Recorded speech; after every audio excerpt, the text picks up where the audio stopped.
Seperti kita ketahui ya, saat ini kondisi resesi sudah terjadi di banyak negara. Mhm. Sebelumnya juga dari Pak Dubes Republik Indonesia di Singapura juga menginformasikan bahwa di Singapura sendiri ada kontraksi sampai 41%. Dan juga World Bank memperkirakan ekonomi Indonesia tidak tumbuh alias 0% ya. Bahkan juga ada skenario kedua dari World Bank bahwa ekonomi Indonesia menjadi bisa minus 2% pada tahun 2020 jika ternyata resesi global lebih dalam dan juga pembatasan sosial lebih ketat ya, kurang lebih seperti itu. Dan tentunya ini dampaknya sangat besar sekali terhadap masifnya PHK di perusahaan-perusahaan yang ada di Indonesia. Nah, namun di sini yang DPLK sudah menyiapkan dalam kondisi ini adalah bagaimana para anggota DPLK itu prinsip kehati-hatian dalam investasi dan juga selalu mengedepankan tata kelola dana pensiun yang baik ya, serta menjaga likuiditas dana pensiun jika terjadi pembayaran manfaat pensiun yang masif. Namun demikian, tentunya nih Mas Erwin, kita berharap bahwa uji coba vaksin COVID-19 itu bisa berhasil dan juga kurva penderita COVID-19 akan melandai.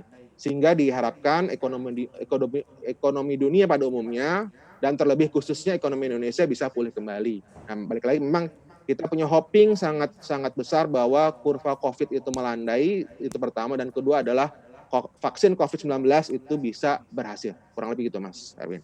Nah, karena Anda sudah mention mengenai wabah dan potensi kekhawatiran resesi dan stagnannya pertumbuhan ekonomi Indonesia, paling tidak dari apa yang sudah dikomunikasikan bersama-sama dengan anggota perkumpulan DPLK ini, ada nggak Pak Nanang semacam stress test katakanlah seperti itu, atau aspek yang perlu sama-sama dijaga in case kejadian tadi benar-benar terrealisasi, sehingga bisa lebih diantisipasi. Apa saja nih Pak aspek-aspek yang perlu dijaga oleh anggota perkumpulan DPLK?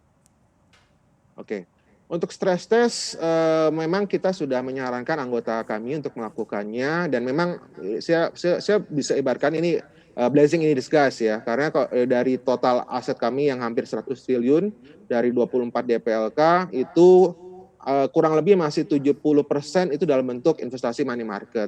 Nah, sehingga kalau kemarin mungkin di industri lain kena gonjang-ganjing perihal saham, perihal investasi dalam bentuk reksadana. Nah, ini memang ada alhamdulillahnya kita di DPLK karena kita sangat secure investasinya, tentunya kita tidak terdampak begitu besar terhadap kondisi saham ataupun di reksadana.